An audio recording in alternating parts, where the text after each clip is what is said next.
Hello, this is Team 3's presentation. We'll be talking about nuclear power today.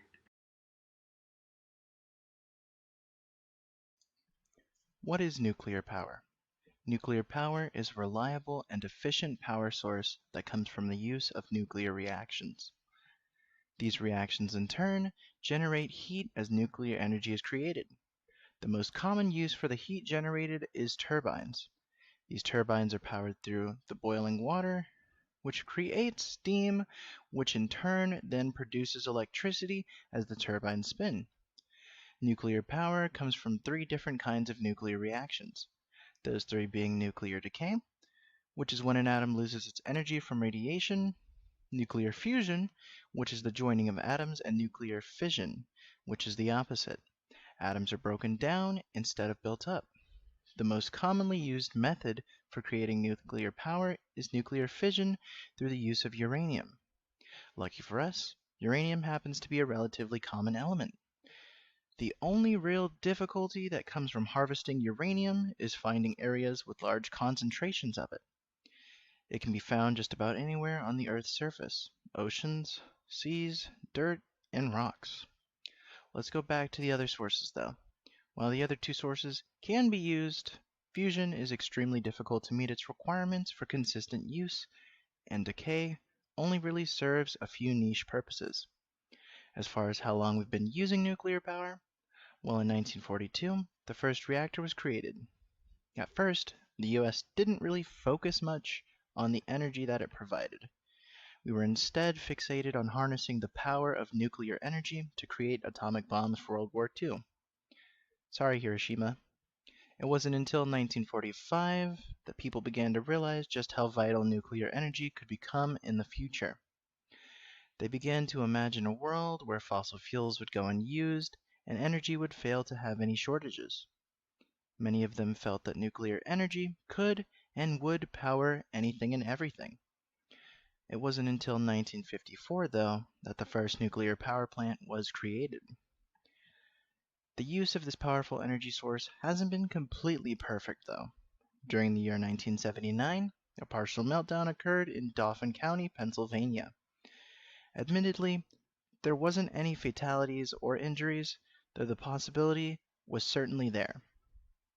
This meltdown is potentially what sparked the heightened level of security we now have today in our nuclear reactors. Currently, we still see the potential in nuclear power and are constantly finding ways to improve the safety and efficiency in which we generate power from it. The cost of nuclear energy plants are considerably competitive in comparison to other forms of electricity generation. As it stands, nuclear power makes up about 20% of our electricity as of 2019. It is also believed that nuclear energy happens to make up just about half of our clean energy production. The United States is also believed to be the world's largest producer of nuclear power. This power nearly doubles the production of the next closest country. As to whether or not nuclear energy should be more widespread, it's completely up for debate, though its power production is definitely something to keep an eye on. As our technology advances, so does the power we can extract from nuclear reactors. With our ever-growing concerns for the decline of fossil fuels, it seems extremely possible to believe that nuclear power can and will become the world's biggest source of power.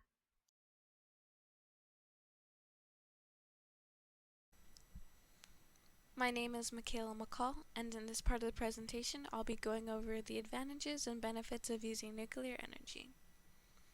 So, one of the main advantages to nuclear energy is the small carbon footprint that it leaves. Using nuclear energy can actually lessen the amount of carbon that we contribute and help combat global warming. The burning of fossil fuels produce tremendous amount of carbon dioxide emissions, while compared to nuclear energy will release little to none. Most of the CO2 emissions that are associated with nuclear energy only happen during construction and fuel processing stages, so not when electricity is actually being generated. And since nuclear energy does not rely on carbon or methane, they are not further contributing to the greenhouse effect. Moving on, another advantage to using nuclear energy is how reliable and safer it is compared to other energy methods. So, the risk of power plant disasters happening is relatively low in the US, and this is just because of the large amounts of safety systems and precautions that are in place at nuclear power plants. Workers are obviously well trained and they obtain skills to help them safely operate the reactors. And all plants in place must meet regulatory requirements, and they are overseen by the U.S. Nuclear Regulatory Commission, and this is to just make sure that they're complying with all safety standards and that everything is up to date. So while nuclear waste and accidents can be very dangerous, there are many safety standards in place that help combat this. So this is just showing that the U.S. is taking a very proactive response to nuclear energy and making sure that when it is used correctly and as safely as possible. Moving on, nuclear power plants can also operate in any working conditions, and this is thanks to their containment vessels. These vessels can actually withstand extreme temperatures and weather events. So compared to wind and solar energy, which rely on environmental conditions, nuclear power plants can work and operate in any working conditions. So for example, solar panels can't produce as much energy on gloomy, rainy days as they would on a sunny day. And this goes for wind turbines as well. They wouldn't be able to produce as much energy on a still day as they are able to on windy days. The next point I'd like to move on to is their high energy return on energy investment. And this is something that we actually went over earlier in the semester with natural gas and coal. So we learned that gas and coal do have a relatively high energy return on investment. So in this chart you can see that gas has 28 and coal has a 30 to 1 ratio on return on investment. So we can see as well the solar, biomass, and wind kind of energy return and how it's much relatively lower compared to gas and coal. But overall you can see that nuclear energy will give us the biggest return for our investment, therefore making it very sustainable and giving us a lot of return. So moving on, another advantage of nuclear energy is the low production costs. So nuclear energy is not really expensive to generate. It relies on uranium to be fueled. So when generating electricity, and it's actually widely available and inexpensive. So it's not some type of material that's very hard to access. So it's widely available in the US and throughout other countries, and relatively expensive. Also relatively expensive to transport. So nuclear energy power plants can be expensive to start up. So like initial startup with construction costs and other variables can be very expensive. But once it is up and running, it's very smooth to operate and running costs is relatively low. So many reactors can stay in production for up to 40 years, and this just depends like how much it's used and how much upkeep is being done on the plant. So I decided to include this picture, and it's actually the first nuclear power plant in the United Arab Emirates. And it just goes to show like all the different types of labor and materials that goes into making these plants. So it is a very expensive startup, but after that it can be used for years and even decades after that, and at a very low cost. So even if, let's say, uranium costs do go up, the running costs will usually stay low to combat that, and that makes it very sustainable. So overall, low production costs, it's reliable and safe, has a very big energy return, and is a very clean alternative. This just goes to conclude some of the key advantages of using nuclear energy. Thank you.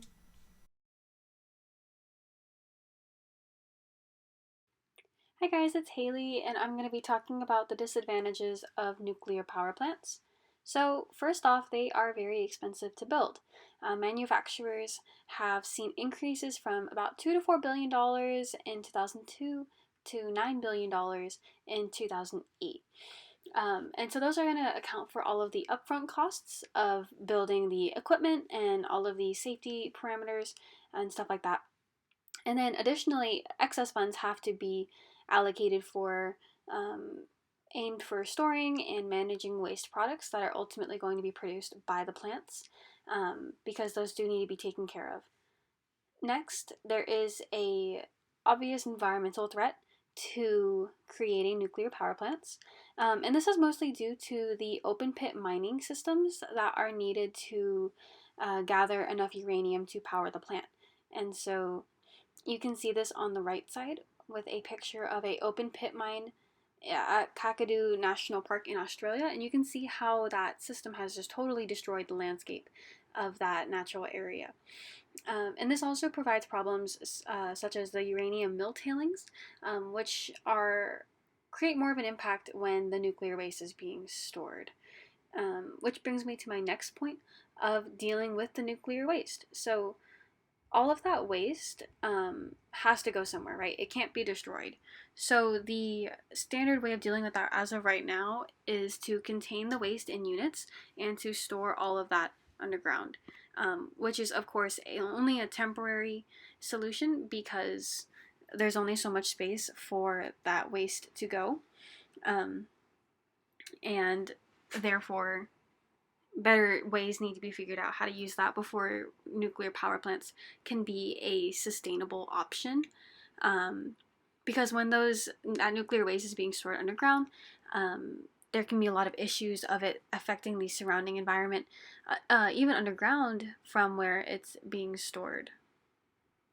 And then next, the biggest risk to creating nuclear power plants are all of the human health risks that are associated with it. Of course, building a nuclear power plant doesn't always equal a nuclear accident. However, in the case that should happen, there are a lot of issues that will arise. Firstly, radiation poisoning is a huge concern. Those who are directly exposed to the radiation have an increased likelihood of developing cancer later on in their life. And all of the people who are exposed to it will immediately have a lot of symptoms such as internal bleeding or vomiting, disorientation, or an increased risk of infection. And these acute symptoms happen very quickly after exposure and can be fatal to people who have weakened immune systems or are at risk, such as being elderly or being very young. But these immediate symptoms of radiation poisoning last through a generation.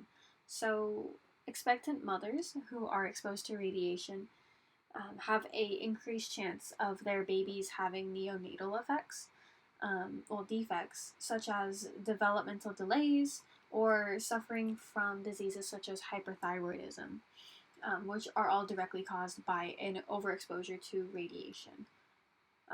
And lastly, and most importantly perhaps, there are a lot of psychological and social implications that are experienced when populations are exposed to nuclear power accidents. There was a article published by the New England Journal of Medicine that really dived into this in 2011, and they found that oftentimes survivors of nuclear accidents have lasting psychological issues that come from being in that sort of experience. And most of these consist of fears as being seen as contaminated or dirty due to the accident. And this fear follows these people even long after they relocate. And in some areas, those people are ostracized and not integrated as a part of society for fears that they might still be carrying the radiation with them. And this can affect people's livelihoods, it can affect their relationships with people and their ability to move on even after the accident. And that's a symptom of these nuclear accidents that cannot be treated with medicine. And as you can see to the right in this image, there are often protests and responses to the disasters, especially when they come from nuclear power plants, as that one came from the Fukushima disaster. And there's just a lot of things that need to be taken into consideration before manufacturers start placing nuclear plants in areas that are near communities.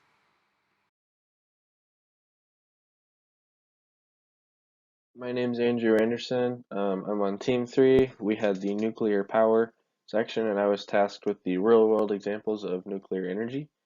So I'll start with the two types of nuclear reactors. You have fission reactors and fusion reactors. The only type of reactors that we actually currently use or see in use in the world today are fission reactors.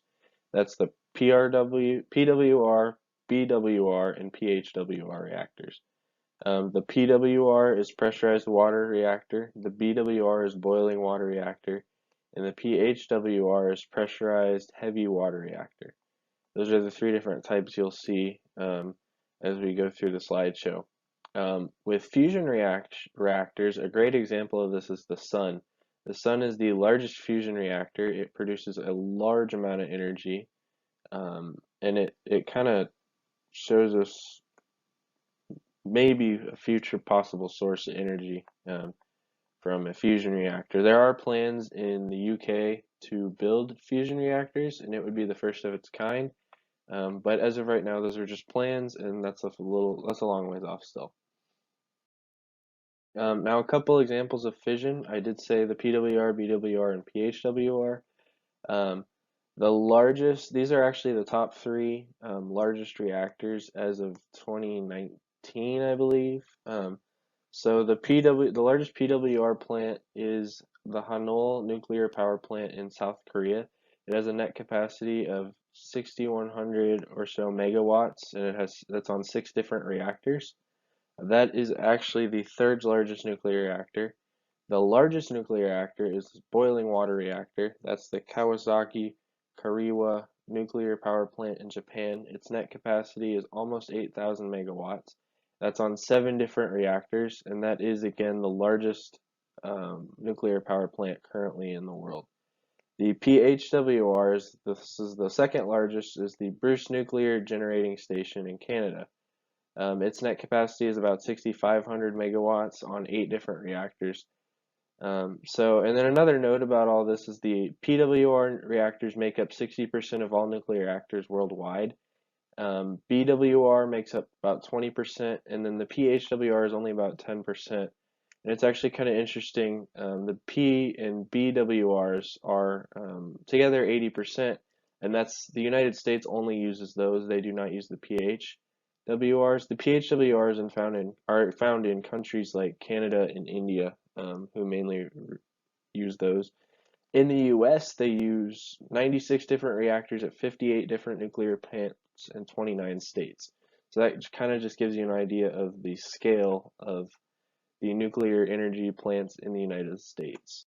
Nuclear powerhouses. So the top 3 countries by total nuclear energy generated is as follows: the United States, 807,000 gigawatts an hour. So that's double the second of France and almost triple the third of China. And the interesting thing is that the United States only produces about 20% of their total energy with nuclear power, whereas France produces about 80% of their total energy needed with their nuclear power. So that kind of gives you an idea of the scale of the United States amount of energy it needs to generate compared to France. And even compared to China, China doesn't even generate 10% of their 10% of their energy with nuclear power. Most of the countries that generate a large portion of their energy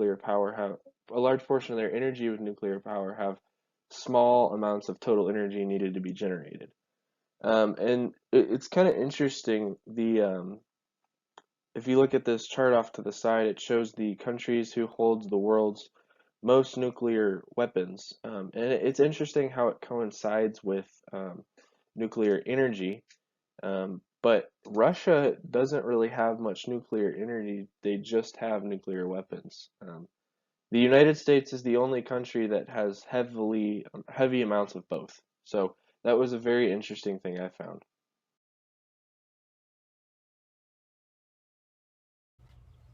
Public opinion matters when it comes to nuclear energy, and after any nuclear accident, public opinion tends to go against nuclear power. For example, in 2011, the nuclear disaster at the Fukushima Daiichi power plant may not have been the most disastrous nuclear accident, but it was the first to happen during a time of constant and widespread news coverage. This means that news of this disaster reached farther, faster than it had ever before. After the incident, there was a poll conducted by the BBC in 31 countries on the public opinion of nuclear energy. On the bottom right, you can see a graph representing the overall average percentage of the 12 out of the 31 countries polled that already had nuclear power. 39% of the public believed that it was unsafe and that there should not be any new construction. 30% believed that the nuclear power was too dangerous and that any existing power plants should be closed as soon as possible. Only 22% believed that nuclear power was relatively safe and that new power plants should be built. This graph shows how the percentage of people that opposed any new construction increased since 2005, based on a similar study. As you can see, most of the countries that already had nuclear power don't believe that nuclear power plants are safe or that they should continue to build more. With an exception to the UK, that had an increase in the amount of people that believe that nuclear power is safe, and the USA, that remained about the same, the general public and all of the other countries had a great change in opinion, ranging from about 21 to 10% decrease in support of new constructions. On this graph, we have a visual representation of the general public's views on nuclear power plants for all 31 of the countries polled. You can see that China reported the highest percentage of people at 42% that believed nuclear power was relatively safe, followed by Nigeria at 41%, USA at 39%, and the UK at 37%. You can also see that Spain and Chile at 55%, Ecuador at 53%, and Germany at 52% had high percentages of people that thought nuclear power was too dangerous and that nuclear power plants needed to be closed. Public opinion is dependent on the information given. Most of the information given is about the engineering innovation or the financial cost. The infographic on the right shows how the government and private companies tend to overshadow or go against any of the concerns or opinions of the general public by restating how technologically advanced the power plants are or how much they're saving on cost. Even after major accidents, they will reiterate how the designs are safe and that nuclear power is sustainable. It is only after a nuclear disaster that the narrative includes the social or environmental cost, usually brought up by the general public, like that the residual radioactivity will remain for thousands of years after any accident, or that nuclear waste from power plants could be used to make weapons to wage war.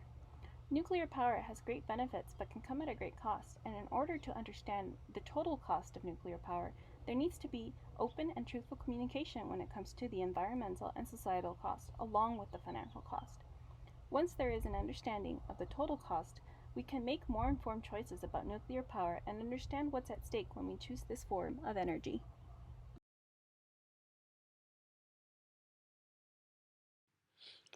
And with that, here are our sources for all of our information, and this concludes our presentation.